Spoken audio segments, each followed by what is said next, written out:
प्रदेश भर में आज से सरसों की सरकारी खरीद शुरू कर दी गई है। फिलहाल हमारी मौजूदगी रोहतक की अनाज मंडी में है। मेरे पीछे जो है आप देख रहे हैं, रोहतक की अनाज मंडी है।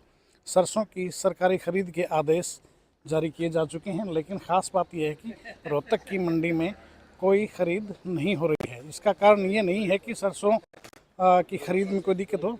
इसकी दिक्कत यह है कि यहाँ पर अभी तक कोई किसान सरसों लेकर आया ही नहीं है, जिसकी वजह से खरीद शुरू नहीं हो पाई है। हमने कई लोगों से बातचीत की तो उन्होंने बताया कि रोहतक जो बेल्ट है इसमें सरसों थोड़ी देरी से आती है। कुछ लोग यहाँ बैठे हैं, उनसे भी बातचीत करने की कोशिश करेंगे कि क्या कारण रहा है, अभी तक सरसों की खरीद क्यों नहीं हो पाई है, जबकि सरसों की खरीद के आदेश जारी हो चुके हैं। सर, सरसों दिखाई नहीं दे रही मंडी में कहीं। सरसों की फसल लेट है सर, कटाई लेट चल रही है, इस कारण सरसों नहीं आ रही मंडी में। अमूमन ऐसा ही होता है या अब की बार ऐसा हुआ कुछ? नहीं, ऐसे ही होता है। लगभग होली के बाद ही आती है। अब की बार होली जल्दी आ गई, नहीं तो 27-28 तारीख तो रह गई सरसों आती है। सरसों लेट आने का कारण होता है, सरसों की ज़्यादातर कटाई होती है हाथ से, और हाथ से कटने के बाद 10 दिन बाद निकालते हैं। लेकिन कई जिलों में तो सरसों की खरीद बाकायदा शुरू हो चुकी है। लाइक बहादुरगढ़ में भी परचेजिंग चल रही है। देखो सर, बहादुरगढ़ का जो एरिया है वो थोड़ा शुष्क एरिया है, उधर सरसों जल्दी आ जाती है। हमारे यहाँ है फल्डिड एरिया, यहाँ जो बिजाई होती है वो लेट होती है, लेट होने के कारण फसल भी लेट पकाई पे आती है।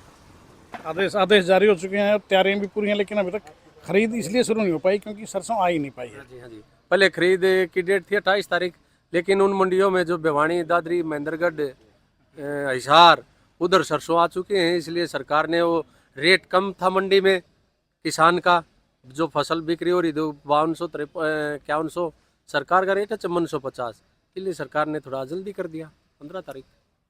तो अगर प्राइवेट प्लेयर भी जैसे मार्केट में आते हैं वो, बट दिक्कत ये रहती है कि वो काफ़ी लो कॉस्ट में कोशिश करते हैं खरीदने की। सीधा नुकसान तो किसान पे ही होता है। हाँ, 200-300 रुपया डिफरेंस है फिलहाल मार्केट प्राइस में और सरकार का जो रेट है उसमें। एक आज आड़तियों की भी कोई बैठक है इसी सिलसिले में, क्या मामला है वो इसीलिए जो खरीद चल रही है, खरीद करेगी, एफर्ट करेगी, वो दामी पे हमारा फोकस है, जो हमारा कमीशन होता है, जिसलिए हम काम करते हैं किसान का और आड़ती का जो एक फसल बेचने का काम होता है, उसमें जो हमारा कमीशन है वो सरकार ने घटा के 2.5%, हमारा कमीशन 2.5% होता है, लेकिन वो सरकार ने घटा के फिक्स कर दिया।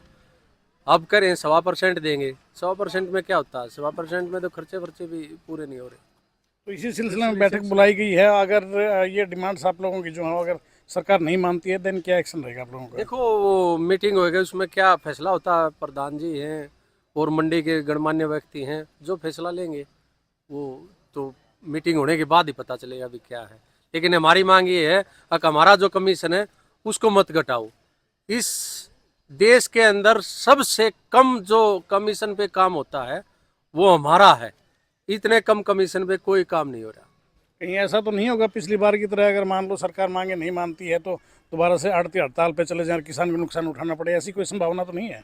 देखो जी, वो तो मीटिंग होने के बाद ही पता चलेगा। सारी मंडी क्या आड़ती आएंगे, उसमें निर्णय लिया जाएगा कि आगे का क्या फैसला हो क्या ना हो, वो मीटिंग होने के बाद पता चलेगा।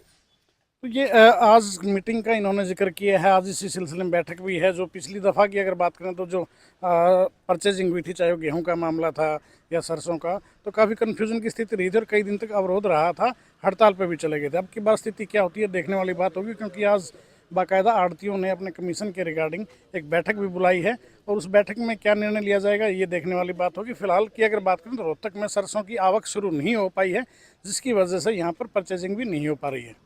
कैमरामैन नवीन के साथ देवेंद्र दांगी, रोहतक।